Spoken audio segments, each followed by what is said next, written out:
Irá usar da palavra o Sr. Dr. António Costa Silva, da Partex Oil and Gas, que irá fazer a conferência de abertura do seminário. Bom dia a todos. Vou fazer uma breve apresentação do professor Dr. António Costa Silva. Doutorado pela Universidade Técnica de Lisboa e pelo Colégio Imperial em Desenvolvimento de Modelos Estocásticos aplicados a reservatórios petrolíferos. Mestre em Engenharia de Minas e Engenharia do Petróleo pelo Imperial College, Universidade de Londres. Professor do Instituto Superior Técnico com agregação em Planeamento e Gestão Integrada de Recursos Energéticos. É Presidente da Comissão de Gestão do Grupo Partex Oil and Gas. Foi Diretor de Operações-Chefe do Departamento de Engenharia de Reservatórios do Instituto Francês de Petróleo no BASIP Frank Lab. Gerente do projeto para a determinação de reservas de um campo offshore na China e especialista internacional pela Câmara do Comércio de Estocolmo. Em 1998 a 2001 foi gerente-geral da Companhia General de Geophysique em Lisboa. Iniciou a sua atividade profissional em Angola, com a Sonangol, como membro do Departamento de Produção em 1980. Dito isto, passo a palavra ao Sr. Conferencista. Não sei onde é que está a apresentação. Está já aí. Vou baixar o slide.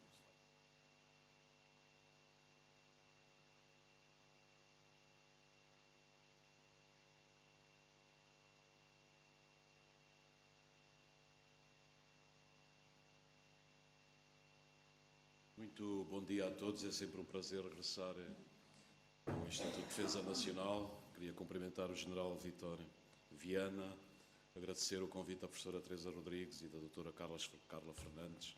Estes temas são temas fascinantes e não há dúvida que o mundo da energia está a mudar e a mudar muito rapidamente.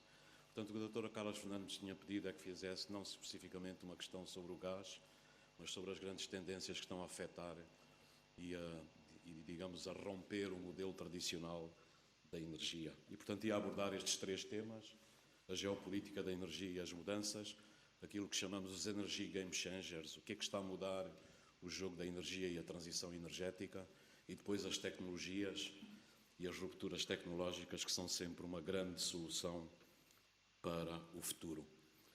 Nós não podemos ter dúvida nenhuma, eu sou das pessoas que partilham a ideia que a nossa civilização está à beira de uma singularidade tecnológica. Isso significa que as mudanças introduzidas pela inteligência artificial, pela robótica, pelas máquinas que aprendem, vão mudar o destino da nossa civilização. É uma revolução que vai ocorrer 10 vezes mais rápida que a revolução industrial e a uma escala 300 vezes maior. E se houvesse dúvidas, o New York Times há pouco tempo atrás publicou uma fotografia de um robô desenvolvido pelo Instituto de Tecnologia da Geórgia, que já formula questões complexas em termos da linguagem e responde em termos de linguagem a questões complexas. Portanto, não vamos ter dúvida absolutamente nenhuma, nós vamos ter mais e mais máquinas, vamos ter que conviver com as máquinas. E, como sempre, eu sou do lado dos otimistas, acredito que a nossa civilização vai encontrar uma resposta para lidar com isso. Mas sob a nossa cabeça pende sempre este fenómeno brutal que é a demonização das máquinas. Hoje estamos a demonizar as máquinas, demonizar os algoritmos, demonizar a matemática. E, porventura, o filme de Stanley Kubrick, 2001, Odisseia no Espaço, com o seu extraordinário computador, o HAL 9000, quando começou a compreender que ele era o único que podia levar a tripulação e aquela missão a bom termo, começou a exterminar os membros da tripulação. Mas, portanto, este é um dos grandes paradigmas e dos dilemas que vamos ter no nosso tempo. A segunda questão que queria enfatizar no mundo da energia são os carros autónomos, os carros que se dirigem eles próprios. Todos os anos há no mundo um concurso que é o Internet Image Challenge. Portanto, as equipas trabalham com a inteligência artificial, com sistemas periciais, têm os seus algoritmos para identificar as imagens. Em 2012, uma equipa da Universidade de Ontário identificou as imagens, e hoje há bilhões e bilhões de imagens na net, identificou com 82% de fiabilidade. Atenção, em 2015 eles chegaram a 96% de fiabilidade. A fiabilidade humana é de 95%. Portanto, as máquinas já estão a fazer mais que nós e é por isso que eu acredito que os carros autónomos, independentemente do percurso, pode ser mais rápido ou mais lento, vão ocorrer. E a grande questão que existe aqui é que isto vai libertar e mudar completamente o paradigma das nossas cidades. A OCDE tem um modelo que foi testado exatamente na nossa cidade de Lisboa, e eles mostraram com os carros autónomos e as novas tendências, sobretudo que as novas gerações tendem, da economia partilhada, de pagar para ter acesso aos serviços, mas não para ter propriamente, por exemplo, um carro. Com tudo isso, o parque automóvel das cidades pode ser reduzido entre 70% a 80%. E nós precisamos de um paradigma novo para as cidades.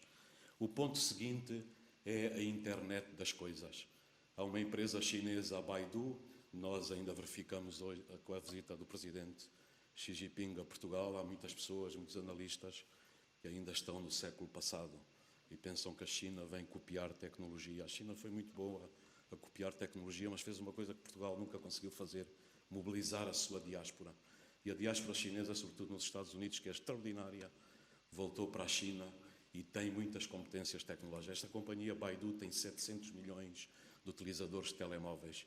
E o que é que se passa? Os ideogramas chineses são muito difíceis de teclar e, portanto, eles já estão a desenvolver as interfaces vocais e, portanto, a romper com as tecnologias tradicionais. E um facto que é absolutamente incontornável, nós vamos ter mais e mais a emergência da internet das coisas, o que significa que as nossas residências, os carros, as fábricas, as instalações industriais vão passar a estar ligadas com todos os equipamentos que têm. Hoje há 2.600 milhões de equipamentos no mundo que estão interligados. Em 2040 vão ser 40 mil milhões, vai aumentar 15 vezes. E este é o grande dilema da nossa civilização. Como é que vamos ter energia para responder a todas essas necessidades e, ao mesmo tempo, assegurar a sustentabilidade do planeta? Portanto, estas ideias estão aqui sumarizadas, estão a mudar o mundo, vêm do mundo físico, com os veículos sem condutores, com a impressão tridimensional, com a robótica, com a nova ciência dos materiais e atenção aos compostos de carbono, ao grafeno e a outros, aos nanotubos de carbono, são os novos compostos de muitos dos materiais. A revolução do mundo digital, com a inteligência artificial, as máquinas que aprendem, a internet das coisas, e depois uma outra característica fundamental deste século.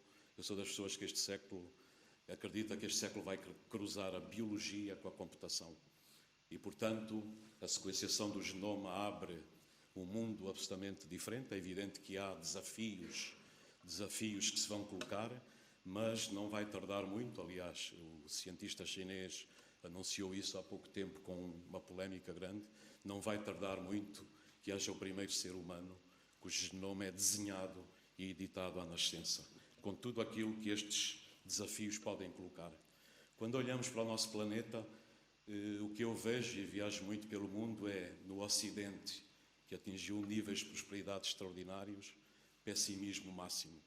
Na Ásia, que está ainda atrás, em múltiplos sentidos, um otimismo absolutamente extraordinário.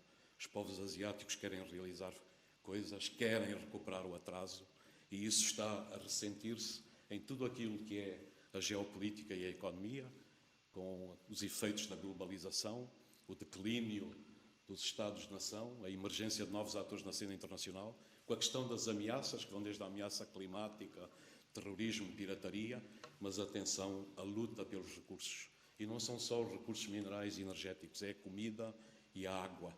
E se alguém tivesse dúvida que a luta pelos recursos vai marcar a energia e a geopolítica deste século, elas desapareceram em setembro de 2010, quando a China pura e simplesmente cancelou a exportação de terras raras para o Japão, porque o Japão capturou um barco de pesca chinês.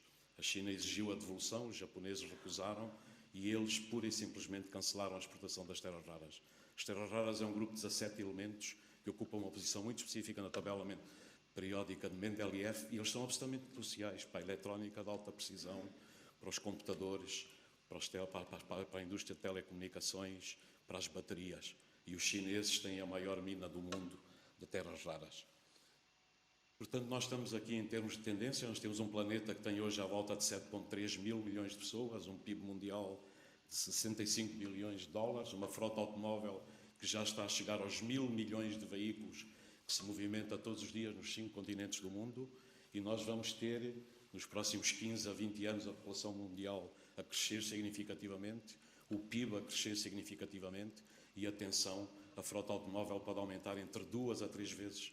Um exemplo característico, a China em 1990 tinha 1 milhão de carros a circular no seu território.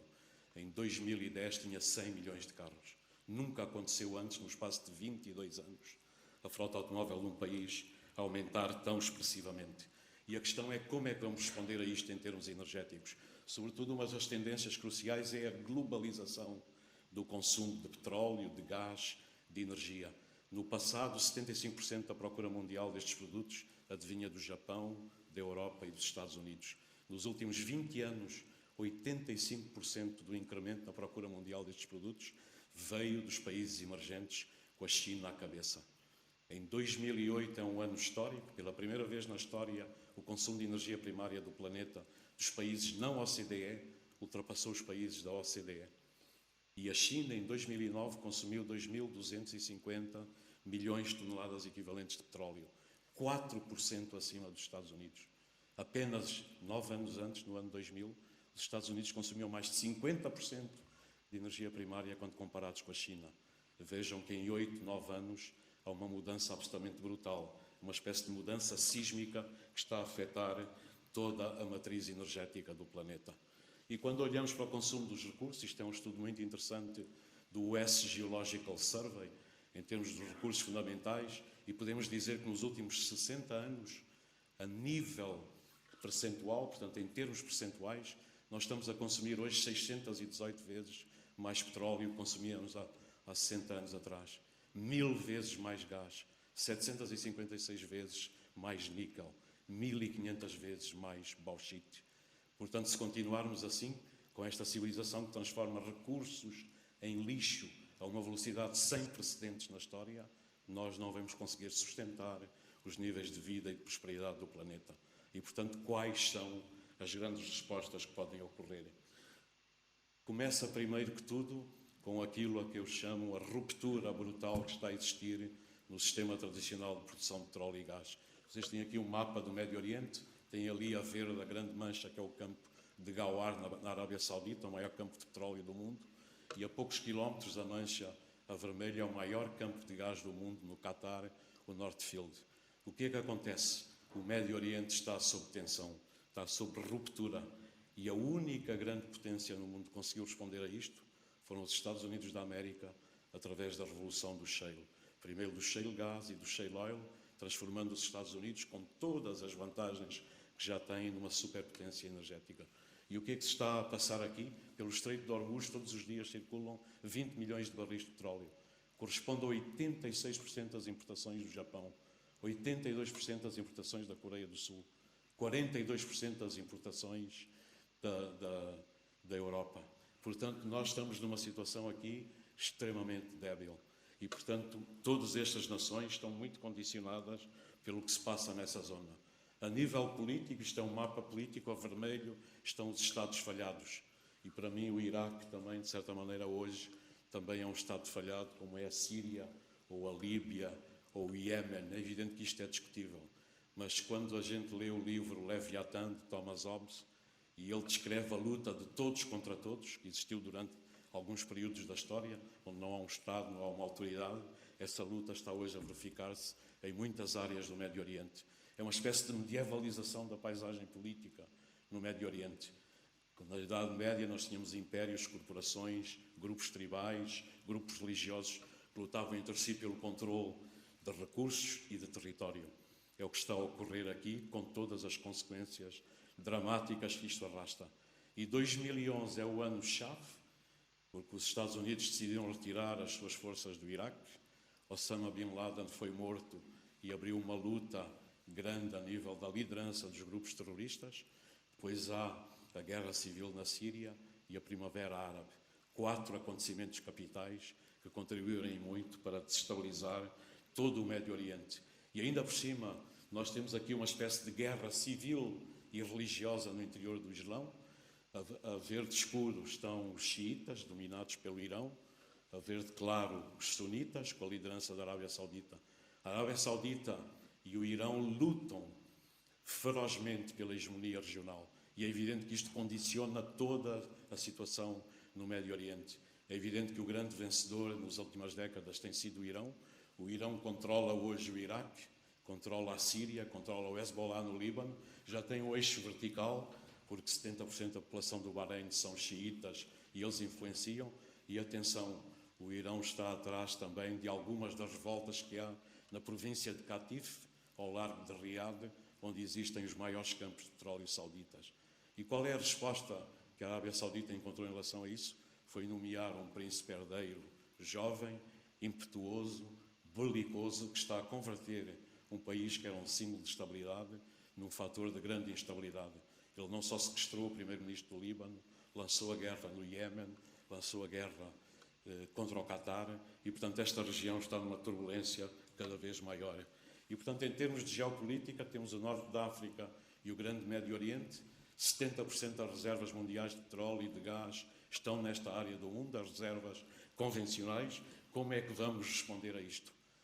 No sul de Portugal, portanto, no norte da África, nós temos situações que não existiam há alguns anos atrás. Este é o exemplo no dia 16 de janeiro de 2013, no campo de Inaminas, na fronteira entre a Argélia e a Líbia. Este campo foi capturado por forças terroristas que vieram da Líbia, mataram 39 pessoas. Foi o maior ataque que a indústria petrolífera sofreu nos seus 150 anos de história. E atenção, a Argélia é um país que dá toda a atenção à segurança das instalações.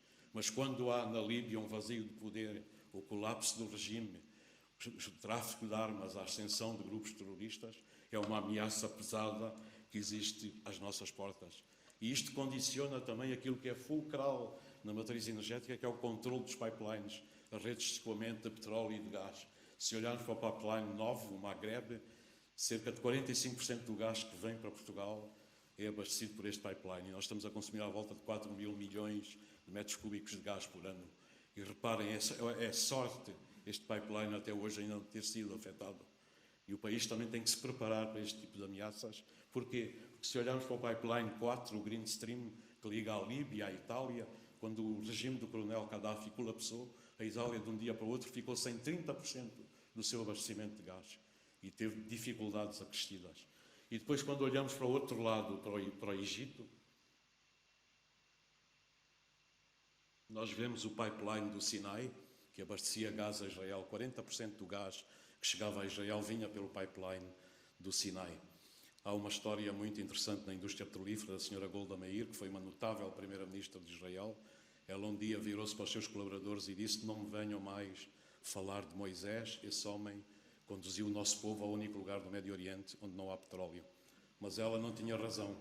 Porquê? Porque os israelitas, e atenção, Israel é um país que também desenvolve um pensamento a longo prazo, identificaram esta vulnerabilidade. Há cerca de 10, 12 anos atrás, mobilizaram uma equipa de geólogos, geocientistas, engenheiros, com o desafio: descubram reservas de petróleo e gás em Israel. Eles descobriram 2 grandes campos, Leviatã e Tamar, no offshore, e a bacia de Sheifla, que é de shale oil, ao sul de Jerusalém. E, portanto, é um país que percebeu muito bem que não podia estar completamente dependente dos recursos do exterior. E, portanto, quando nós analisamos as questões da segurança energética, há aqui uma tripla componente: é a segurança do abastecimento, que é fulcral, é a questão da estabilidade e a competitividade dos preços, e aqui há uma falha grande porque o mercado europeu de energia não funciona. A Península Ibérica continua a ser uma ilha energética com poucas ligações ao resto do continente.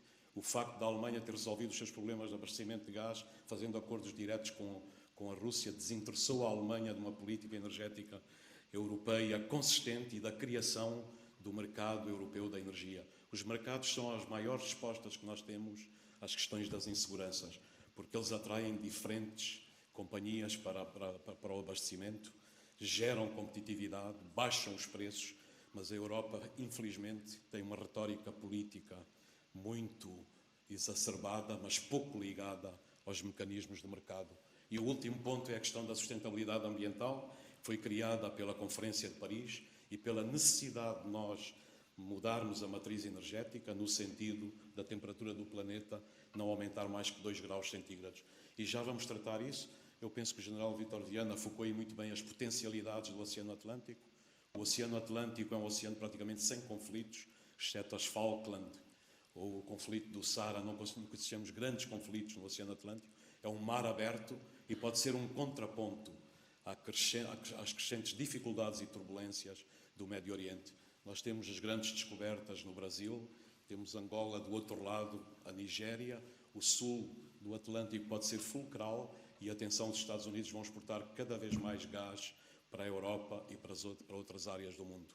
E aí realmente o Porto de Sines, também há muitos anos que defendo isso, pode-se posicionar, porque é uma maneira de diminuir a dependência energética da Rússia. Eu sou das pessoas que defendo que a Rússia é um parceiro estratégico da Europa. É um país extremamente importante. E a Europa não pode alienar a Rússia. É um dos grandes dilemas geopolíticos do nosso tempo. Se nós olharmos, nós temos em termos do PIB, o PIB da União Europeia é 15 vezes maior que o da Rússia. Os orçamentos militares todos coligados são 7 vezes maior. A população é 3 vezes maior.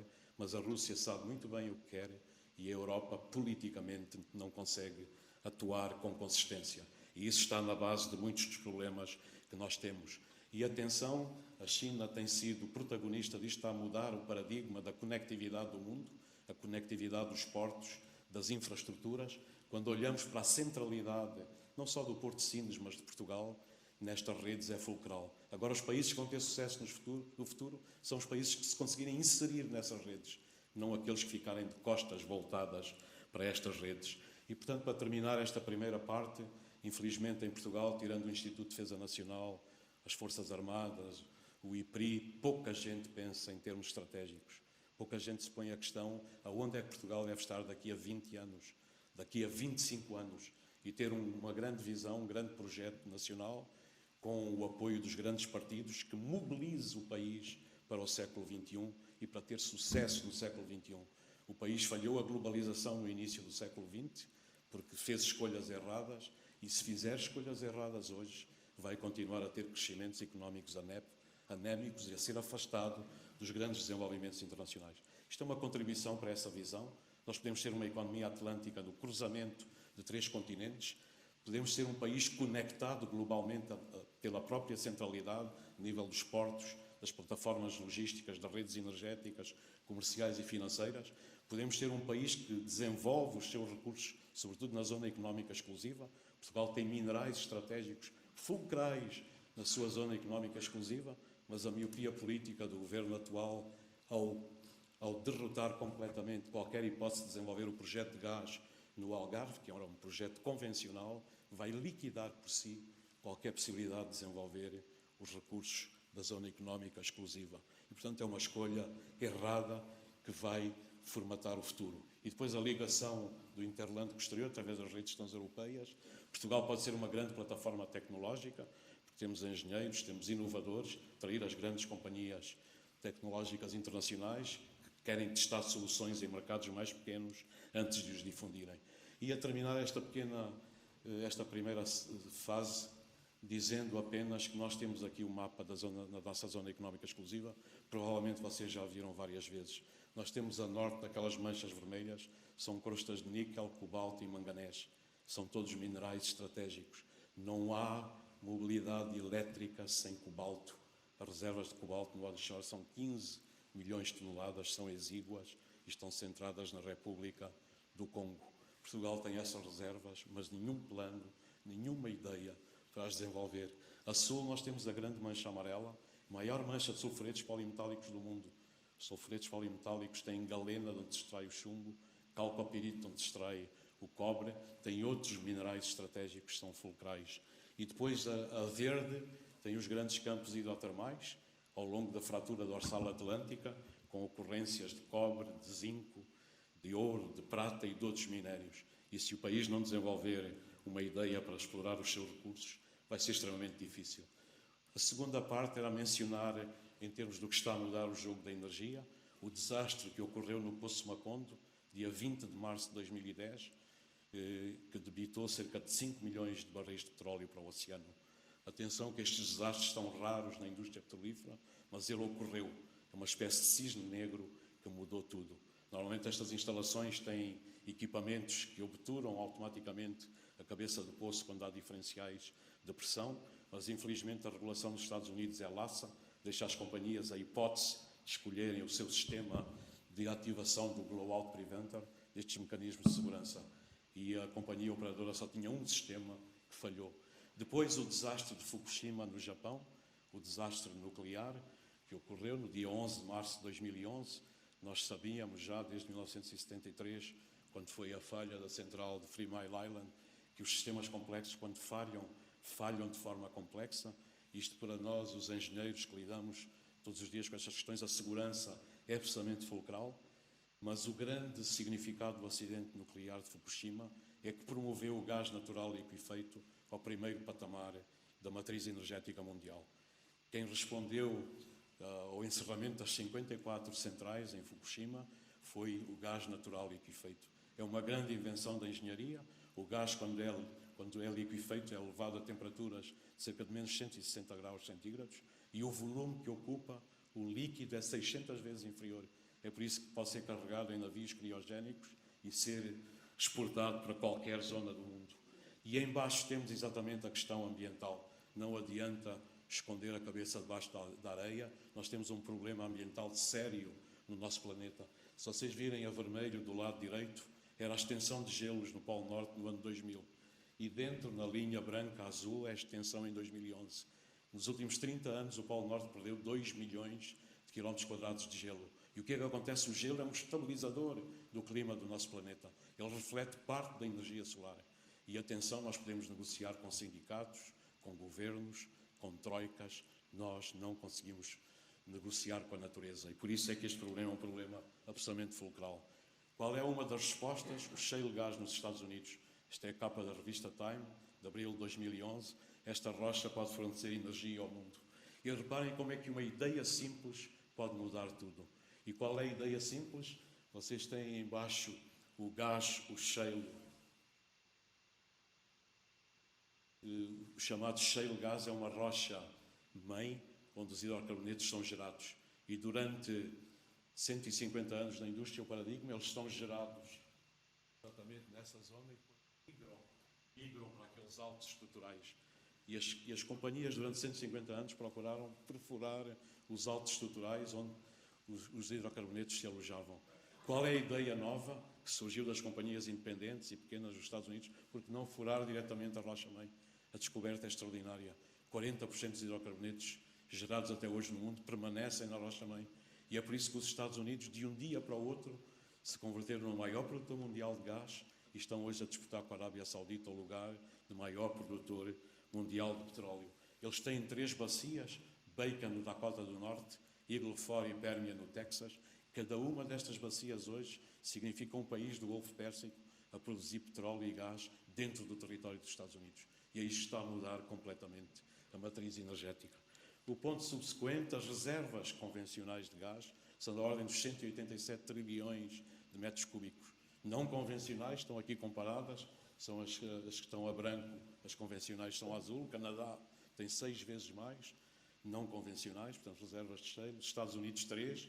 A Argentina, uma surpresa, 20 vezes mais, com a extraordinária bacia de Vaca Muerta. E a China, 12 vezes mais. E atenção que a China tem 4 bacias que são de dimensão mundial e são extremamente prolíficas. Qual é a resposta da economia a isso? O preço do petróleo nos Estados Unidos é 10% inferior à Europa, o preço do gás é 2 vezes inferior à da Europa e olhem os preços da eletricidade. Em baixo, na linha castanha, é o preço da eletricidade nos Estados Unidos. A vermelha é a eletricidade na França 2 vezes mais. Em cima, a Alemanha 3 vezes mais. Quer dizer, ainda por cima, há vantagens competitivas fortíssimas. E nós podíamos pensar que a Europa faz isto porque está a reduzir as suas emissões, porque temos uma retórica do politicamente correto que prevalece na Europa. É errado. Porque os Estados Unidos apostaram no gás e compreenderam que se substituíssem as centrais a carvão por centrais a gás, as emissões de CO2 eram 60% inferiores. E se o gás penetrasse no sistema de transportes, como está a ocorrer nos Estados Unidos, nos navios, nos táxis das grandes cidades, nos caminhões que percorrem mais de 1.600 km por dia, as emissões são 40% inferiores. E o que é que se passa? O país que tem um presidente que negou o Acordo de Paris é o país que está a reduzir as emissões de CO2 de forma consistente, porque a economia está a funcionar. Em 2015, os Estados Unidos consumiram menos de 13% de carvão, reduziram as emissões de CO2 em 2,5%. A China está a seguir o mesmo caminho, está a liderar também este combate, a usar menos carvão, mais gás, e as emissões estão à beira de estagnar e provavelmente de reduzir. E nós temos estes 2 grandes gigantes que podem providenciar uma resposta para o futuro. E o que é que acontece na Europa? A Europa está a importar o carvão barato dos Estados Unidos e E nós temos países europeus como a Alemanha, a França e mesmo Portugal a consumirem cada vez mais carvão, mas temos a política do retoricamente correto que mascara muito estas situações. A questão climática foi o cientista químico sueco Arrhenius o primeiro a relacionar a temperatura da Terra com a concentração de dióxido de carbono na atmosfera. Antes da Revolução Industrial, a concentração era de 280 partes por milhão. Atenção, nós já passamos às 400 partes por milhão e a previsão dele, que está em linha com os mais modernos modelos climáticos, é que se nós ao duplicarmos a concentração de CO2 na atmosfera, a temperatura pode subir entre 3 a 4 graus centígrados. E claramente, quando analisamos a evolução da temperatura, há uma subida, sobretudo a partir dos anos 50, mas em 1950 o total de emissões do planeta eram de 5 mil milhões de toneladas. Aumentaram 5 vezes na segunda metade do século XX, chegaram a 25 mil milhões de toneladas. E atenção, o carbono não é mau por si, o carbono é um elemento crucial para a vida. O que é mau é o excesso de carbono na atmosfera. O nosso planeta pode acomodar emissões até cerca de 18 mil milhões de toneladas por ano, mas hoje vamos em 33.400 milhões de toneladas por ano. E é essa redução que é preciso fazer e há tecnologias para realizar. Isto é a conclusão do estudo do professor Richard Mudler, da Universidade de Berkeley, mostra em cima, comparando as temperaturas no planeta entre 1900 e 1910 e 2000, 2010, nós estamos a ver que elas estão a crescer em toda a parte no mundo.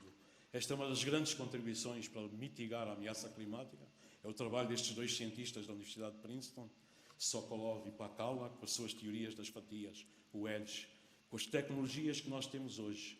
Se os governos se alinharem, nós podemos reduzir as emissões e cada uma daquelas fatias está alocada a áreas específicas. Uma significa substituir cada vez mais as centrais a carvão por centrais a gás, outra é usar mais energias renováveis na geração elétrica, outra é transformar as frotas de automóveis nas cidades em carros elétricos, apostar na eficiência energética. Há uma combinação de tecnologias que nos pode levar lá. E, no fundo, também fiz as minhas contas depois da Conferência de Paris, não são muito diferentes da Agência Internacional de Energia, que estão aqui reportadas a verde. O que nós precisamos daqui até 2040 é reduzir o consumo de carvão em cerca de 2% ao ano, portanto 40% até 2040, reduzir o consumo de petróleo 15%, aumentar o de gás 15%, aumentar o de energias renováveis 40%. E, de certa maneira, as mudanças que estão a ocorrer na matriz energética mundial já configuram estas mudanças. Reparem que a verde é a share do petróleo, está a declinar, atingiu 50% em 1975, hoje vai em 32%. O carvão, em função do grande consumo da China e da Índia, sobe e desce. A China hoje está numa clara trajetória de redução do consumo de carvão. A vermelho é a extensão imparável do gás e em baixo, a azul é a energia hidroelétrica, estável nos últimos 30 anos, à volta de 6%. O nuclear a amarelo, que também pode ser uma resposta em termos do futuro, e a cor de laranja, as energias renováveis. As energias renováveis têm um papel a desempenhar na matriz energética e eu fui sempre um defensor desse papel. Mas não tenham ilusões. Não pode haver uma civilização tecnologicamente avançada a consumir energia, a desenvolver a internet das coisas e a repousar em fontes intermitentes de energia. E é por isso que o papel do gás aqui é crucial. E a combinação gás-energias renováveis vai provavelmente ser o futuro. Aquilo que vos disse está aqui são as emissões. Todos os analistas diziam até 2040 é impossível parar as emissões de CO2 do planeta. Em 2015, como expliquei, estagnaram. 2016 também. 2017 houve um aumento. E porquê? Porque há 4 grandes consumidores de carvão no mundo. E tudo se joga aí. A China, que consome mais de 50% de carvão que é utilizado no mundo. Depois a Índia, o Japão, os Estados Unidos.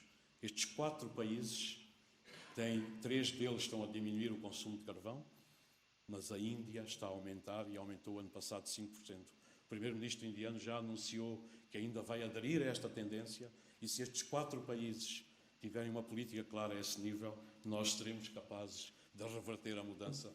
E cá está a mudança de 2015 para 2014. A fatia grande ali são quase 80 milhões de toneladas de carvão a menos que se consumiram em 2015 e, portanto, é uma tendência que muito provavelmente vai acontecer. A outra tendência é a nível do investimento. Seguir o dinheiro é seguir as tendências. E reparem, nós tivemos investimentos da ordem de 583 mil milhões de dólares, à volta de 580 mil milhões de investimentos no petróleo e no gás. E reparem que os investimentos nas energias renováveis e em eficiência energética, se somarmos estas duas parcelas, 420 com 262, nós estamos à mesma escala. Nunca antes aconteceu. Quer dizer, a comunidade internacional está-se a mobilizar e o grau de investimento nas energias renováveis e na eficiência energética configura também uma boa tendência para o futuro. Podemos discutir agora a transição energética, em cima é a matriz energética como está, e a última é com uma mudança rápida. Nós vemos a azul o declínio do petróleo, o gás, o declínio significativo do carvão, o aumento significativo a verde das energias renováveis. Isto pode ser conseguido e a melhor maneira de o conseguir é os governos tomarem uma decisão, fixarem o preço da tonelada de carbono. É isso que todas as companhias de energia pedem, mas há pouca coragem dos governos para tomar essa medida, porque isso significa romper inclusive o paradigma atual de financiamento dos Estados. O gás, como disse, vai ter um papel cada vez maior. As energias renováveis estão a crescer nos países da OCDE, menos nos países não OCDE, embora aí, se olharmos para o vento e para a energia solar, o vento está a crescer, a energia eólica a cerca de 17% ao ano, em termos de capacidade instalada, com alguns percursos, mas vejam o caso absolutamente extraordinário da energia solar que está representado a vermelho. Em 2007 praticamente não existia e hoje está a crescer e a crescer significativamente. E porquê? Eu sou das pessoas, e há muito tempo digo isto, que acredita que a energia solar será uma das grandes energias deste século. Por uma razão muito simples, cada dia que passa, nós recebemos do Sol 8.000 vezes mais energia do que toda aquela que o planeta consome. E a raça humana é extremamente criativa a desenvolver as suas ideias, a sua tecnologia. E o que é um facto é que os custos dos painéis solares nos últimos 7, 8 anos reduziram 75% e há um imenso potencial para desenvolver esta fonte de energia. Atenção que a transição energética também está a vir de dentro das próprias companhias energéticas, das companhias de petróleo, de gás, das companhias que geram eletricidade e produzem eletricidade, e ela está-se a configurar em múltiplos aspectos. Um deles é a digitalização. Há 2 semanas atrás estive num fórum em Abu Dhabi, das principais companhias de petróleo do mundo, sobre a digitalização e o que é que cada uma está a fazer. E a digitalização, a aplicação da inteligência artificial das máquinas que aprendem pode reduzir substancialmente as emissões ao longo de toda a cadeia. E isso são notícias, aqui abrangendo toda a cadeia de produção, que podem ser extremamente importantes. Isto é um projeto que estamos a desenvolver com a Hitachi para manutenção preditiva. Isto é usar a inteligência artificial, as redes neuronais, para prever o comportamento das máquinas e poder intervir. E os resultados, portanto, foi feito ao longo dos vários assets, aplicando estas técnicas de aprendizagem das máquinas que aprendem, e os algoritmos iniciais baseados em redes neuronais conseguem prever o comportamento destes sistemas com 80% de fiabilidade hoje. E isto é algo que estamos a aplicar nas companhias operadoras e pode mudar brutalmente toda a cadeia energética e maximizar as eficiências. E para terminar esta secção, 4 tendências cruciais. Nós vamos ter a eletrificação crescente de vários segmentos da economia mundial, com a eletrificação da matriz energética, a descarbonização, a localização e a otimização dos sistemas energéticos. E é só concluir com 2 ou 3 pontos sobre a tecnologia. A tecnologia é sempre fascinante. E já ouviram falar das smart grids, portanto, das redes inteligentes, que podem acomodar diferentes fontes de energia. E é uma ruptura em relação ao paradigma tradicional, em que podem também ter consumidores que são produtores de energia, e com todas estas tecnologias, muita coisa se vai desenvolver. E uma delas vai ser a tecnologia de blockchain, que no fundo vai mudar a intermediação dos mercados da energia e torná-los muito mais eficientes e muito mais produtivos. Irei mencionar nos edifícios, 20% da eletricidade mundial é usada nos edifícios. Os LED significam, estas lâmpadas significam poupanças de energia brutais. As lâmpadas incandescentes convencionais são uma aberração energética, porque 95% da energia que produzem não é útil, dissipa-se através do calor e de outras fontes. Portanto, a iluminação é crucial. E eu vou dar 2 exemplos para terminar. Um da geração elétrica e térmica e outro do sistema de transportes mundial. que é que acontece na geração elétrica e térmica? Nós temos deste lado, do lado esquerdo, como é que as companhias, as grandes companhias elétricas são estruturadas. São companhias integradas verticalmente, portanto, em que são muito grandes, centralizadas. E qual é o calcanhar daqueles de todas estas companhias elétricas? Investem milhões, bilhões de dólares para ter uma capacidade elétrica de reserva para responder aos picos da procura. E agora vocês vejam o que se está a passar no mercado extremamente dinâmico, como é o mercado americano. Do lado direito tem as companhias, são sobretudo estudantes brilhantes que saem das universidades, startups. O que é que eles estão a fazer? Usam algoritmos, sensores, sistemas de computação para fazer um planeamento inteligente da utilização da energia. E, portanto, nunca os consumidores que aderem a estas companhias vão consumir energia nos picos do consumo. E eles estão a atuar ao nível da procura inteligente, da armazenagem, e estão a minar, de certa maneira, o mercado das grandes companhias elétricas. Porquê? Isto é uma revolução muito semelhante à que tivemos no mundo dos computadores há alguns anos atrás. Vocês lembram-se que no início tínhamos os mainframes e os terminais, e hoje temos o armazenamento na nuvem e a internet. E atenção, a internet da energia vem a caminho e pode mudar muita coisa. Depois são as nanotecnologias, essa extraordinária conferência que um dos mais brilhantes cientistas do século XX, o professor Richard Feynman, fez na Universidade de Caltech, na Califórnia, em 1956, com a sua célebre expressão "There is plenty of room at the bottom". Ele induziu os cientistas a olharem para as escalas mais pequenas, a nanoscala. E, portanto, há uma revolução aqui, e o nosso laboratório que existe em Braga pode ser um dos polos para desenvolver estas nanotecnologias.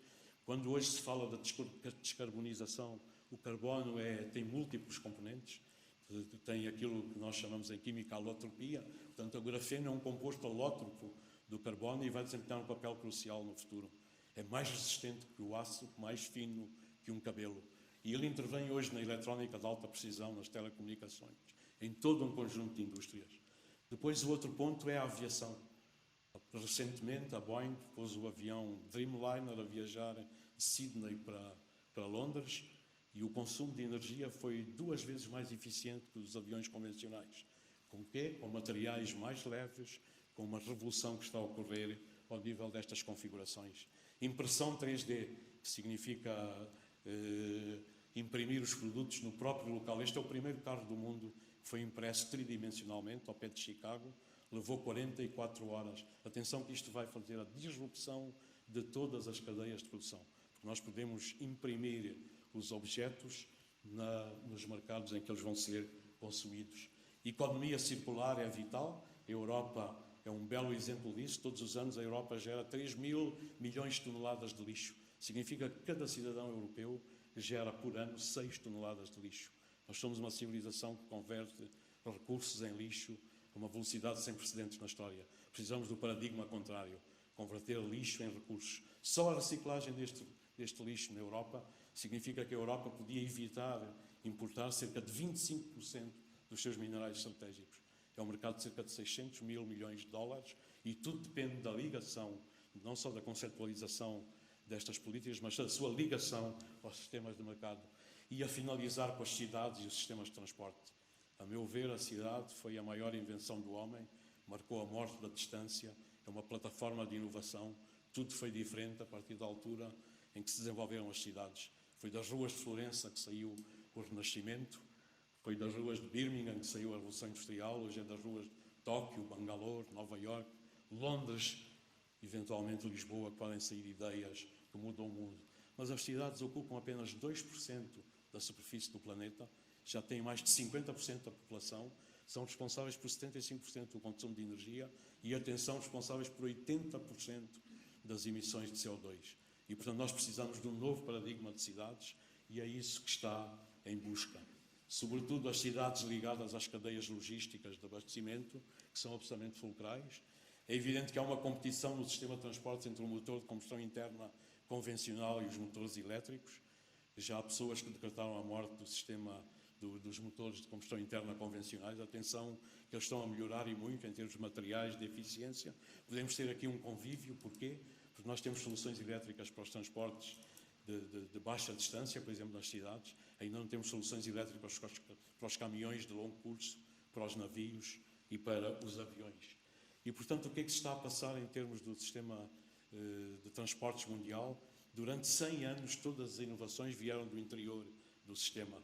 Mas reparem aqui, entre 2001, 2006, 2011, só a nível das patentes para novos motores, que subiram 186% ou 182%, e estas patentes vieram, sobretudo, de atores exteriores ao sistema de transporte. Motores elétricos, Grupo Bolloré e Tesla, baterias LG e Panasonic, sistemas de processamento de informação, Google e Microsoft. E é por isso que o conceito de carro está a mudar.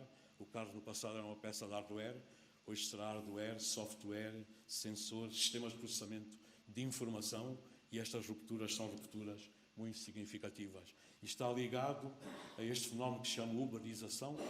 A Uber é uma companhia que deve ser estudada, e porquê? Repousa naquilo que se chama o Asset Light Model. É a maior companhia de táxis do mundo, não tem um único táxi. Como o Facebook é a maior companhia de conteúdos do mundo, não fabrica um único conteúdo. A Alibaba é o maior revendedor online do mundo, não tem um único armazém.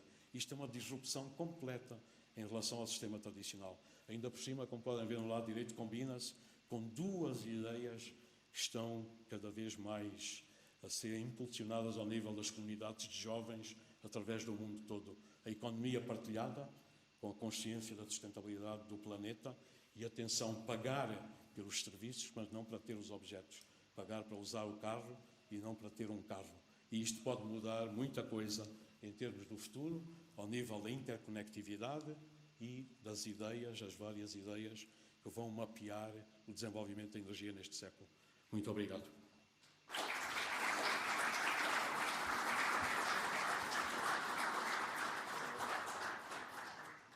Vamos dar início a um pequeno debate, só para não haver questões, um pouquinho atrasados no horário do programa, mas se teríamos 3 perguntas da audiência. Faz favor. Aqui em baixo, faz favor. Senhor Embaixador.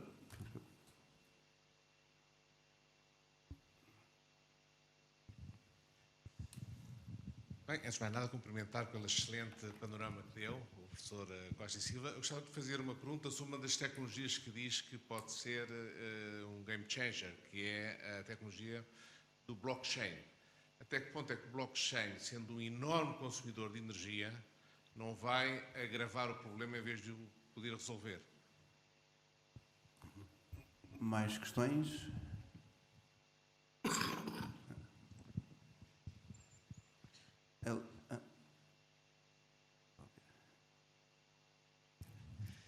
Obrigada pela palavra. Eu tenho 300 perguntas para o professor, mas vou focar só numa. Achei muito interessante a referência que faz a ligação entre a energia e a perspectiva e a estratégia política, e como tanto a China como a Rússia têm uma tendência para o controle de informação e que a informação passa à sua sociedade, ao mesmo tempo que produzem bastantes recursos, enquanto que no Ocidente o acesso à informação é completo, começa agora a ser desregulado, mas é totalmente aberto. E há esse clash um pouco de culturas e de informação disponível e também do uso de energia e compreensão de como é que a energia é usada, de onde é que vem essa energia, que joga um bocado com a estratégia do divide and conquer, e gostava de saber mais a sua perspectiva sobre como é que tanto a China como a Rússia jogam um pouco com isto, com o Ocidente, para terem mais hegemonia política e económica. Obrigada. Aqui embaixo, por favor.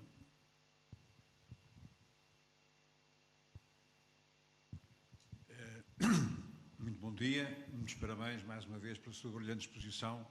Eu vou fazer aqui uma pergunta que vou cruzar esta questão, que está agora muito no centro do debate internacional político e económico, que é esta frente entre a China e os Estados Unidos, e queria ver se o Sr. Professor poderia inseri-la neste contexto e dar um pouco a sua ideia de que pensa que se poderá chegar nos tais 90 dias a um acordo, digamos assim, entre a China e os Estados Unidos.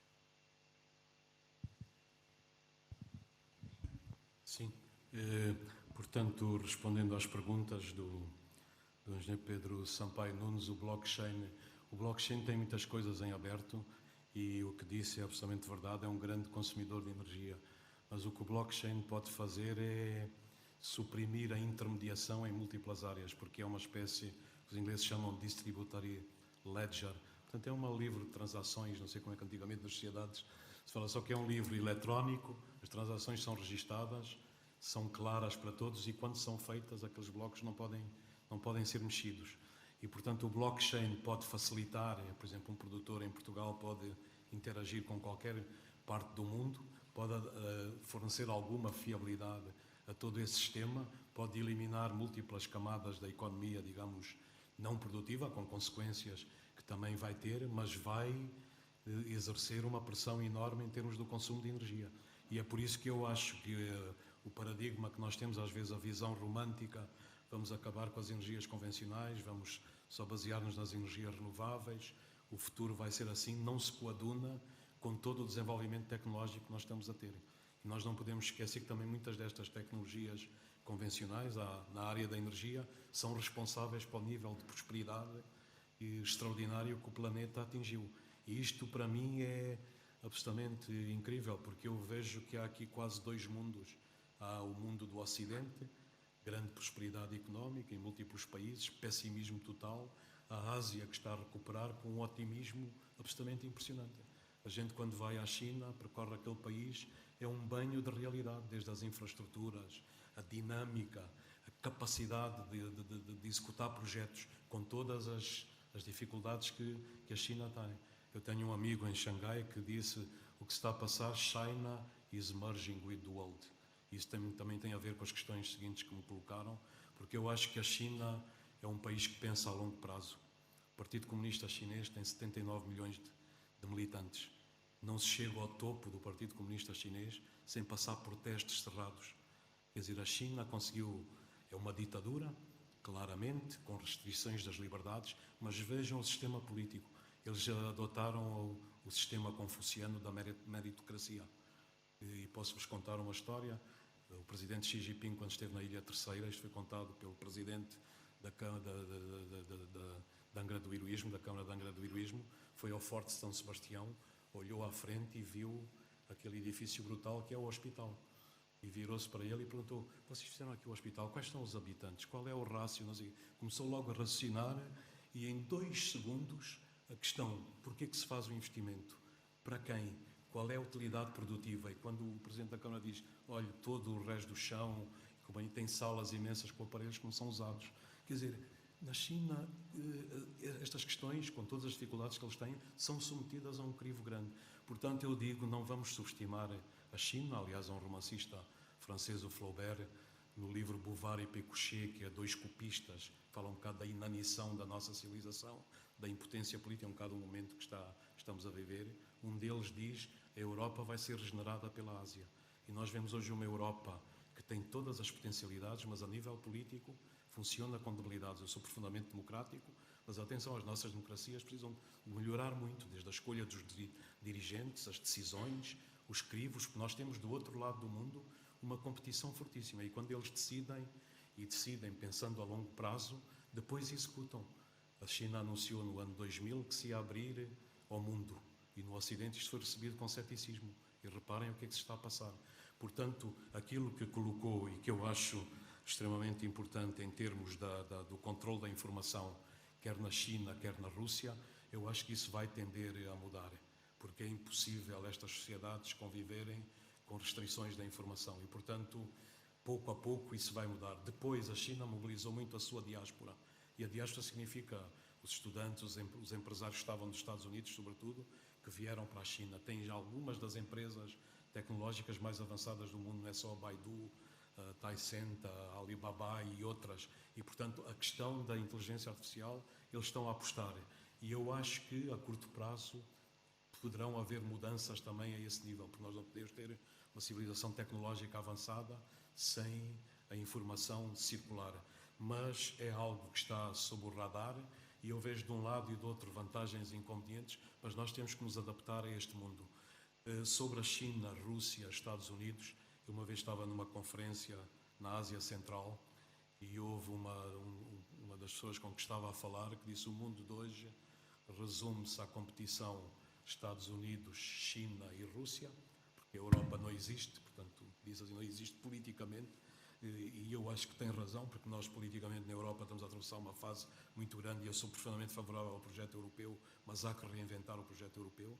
E ele dizia, quando olhamos para estes 3 países, temos um que tem imensos recursos, mas não tem estratégia, que é os Estados Unidos. Temos outro, que é a Rússia, que tem estratégia e tem poucos recursos.